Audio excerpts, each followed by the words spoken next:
جب ہم کوئی نیا کام شروع کرنے جاتے ہیں تو کنفیوزڈ ہوتے ہیں، ہمیں پتہ نہیں ہوتا کہ اس میں ہمیں فائدہ ہوگا یا نقصان، تو ہم اس میں مشورہ کرتے ہیں، ایکسپرٹ سے ان کی رائے لیتے ہیں، سلوشن لیتے ہیں۔ تو کیوں نہ سلوشن اس ذات سے لیں کہ جس کی قدرت میں تمام بہتریاں ہیں۔ جی ہاں ویورز، کیوں نہ اللہ پاک سے بہتری کا سوال کیا جائے۔ تو آئیے آج کی اس ویڈیو میں سیکھیں کہ کسی کام کے لیے خود سے استخارہ کیسے کیا جائے، یعنی ہاؤ ٹو پرفارم استخارہ۔ سب سے پہلے آپ باوضو ہو جائیں اور پھر 2 رکعت نفل استخارے کی نیت سے ادا کریں، اور نیت یہ کریں کہ میرے سامنے یہ معاملہ یا مسئلہ ہے، اس میں جو سلوشن میرے حق میں بہتر ہو اللہ پاک اس کا فیصلہ فرما دے۔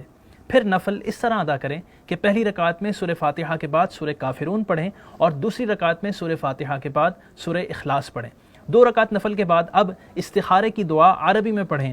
اگر آپ کو دعا یاد نہ ہو تو کوئی بات نہیں، کتاب سے دیکھ کر یہ دعا مانگ لیں۔ اگر عربی میں دعا مانگنے میں مشکل ہو رہی ہے تو ساتھ ساتھ اردو میں بھی یہ دعا مانگیں۔ اللہم انی استخیرک بعلمک واستقدرک بقدرتک واسألک من فضلک العظیم فإنک تقدر ولا اقدر وتعلم ولا اعلم وانت علام الغیوب۔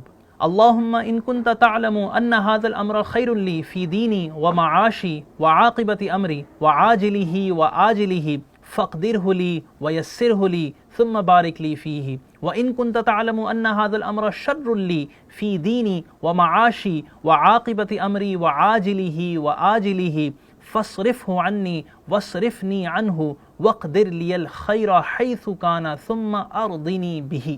مستحب ہے کہ اس دعا کے اول و آخر درود پاک پڑھ لیا جائے۔ بہتر یہ ہے کہ استخارہ 3 سے 7 دن تک پابندی کے ساتھ یعنی ریگولرلی کریں۔ اگر اشارہ یعنی کوئی سائن مل جائے تو اب استخارہ ڈسکنٹینیو کر دیں، چاہے پہلے دن ہی مل جائے، ورنہ یہ عمل جاری رکھیں کیونکہ اس کے لیے کوئی ٹائم ڈیوریشن فکس نہیں ہے۔ جب تک دل ایک طرف جم نہ جائے، فکس نہ ہو جائے، استخارہ کرتے رہیں۔ استخارے کے بعد جس طرف دل مائل ہو وہ کام کریں، انشاءاللہ خیر ہوگی۔ استخارے کے لیے کوئی وقت خاص نہیں، البتہ بہتر یہ ہے کہ رات میں سونے سے پہلے جب یکسوئی کا ماحول ہو تو استخارہ کر کے سو جائیں، کہ بعض اسکالرز فرماتے ہیں کہ استخارے کی دعا پڑھ کر با طہارت یعنی وضو کی حالت میں سو جائیں۔ اگر خواب میں وائٹنس یا گرین کلر دیکھیں تو وہ کام بہتر ہے، اور اگر بلیک یا ریڈ کلر دیکھیں تو بہتری نہیں۔ لیکن خواب آنا ضروری نہیں ہے، بلکہ اصل بات قلبی رجحان، انکلینیشن اور اطمینان ہے۔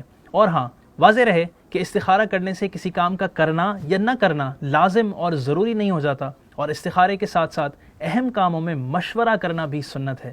سو ڈیئر ویورز، اپنے کاموں میں استخارہ بھی کریں اور مشورہ بھی۔ اللہ پاک نے چاہا تو نقصان سے محفوظ رہیں گے۔